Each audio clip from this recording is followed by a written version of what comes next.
మణిపూర్లో రాష్టపతి పాలన విధింపును ధృవీకరిస్తూ పార్లమెంట్ చట్టబద్దమైన తీర్మానాన్ని ఆమోదించింది. రాజ్యసభ ఈ తెల్లవారుజామున ఈ తీర్మానానికి ఆమోదం తెలియజేసింది.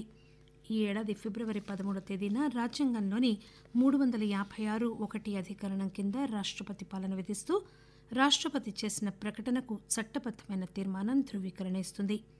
లోక్సభ ఇప్పటికే ఈ తీర్మానాన్ని ఆమోదించింది. తీర్మానంపై చర్చకు సమాధానమిస్తూ కేంద్ర హోంమంత్రి అమిత్ షా గత ఏడాది నవంబర్ నుంచి మణిపూర్లో ఎటువంటి హింసాత్మక సంఘటనలు జరగలేదన్నారు.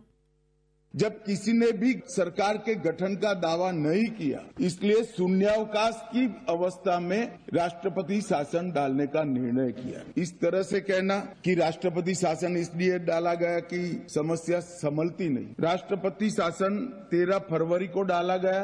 नवंबर में 0 हिंसा, दिसंबर में 0 हिंसा, जनवरी में 0 हिंसा, मार्च 13 तक भी 0 हिंसा और उसके बाद से आज तक भी 0 हिंसा।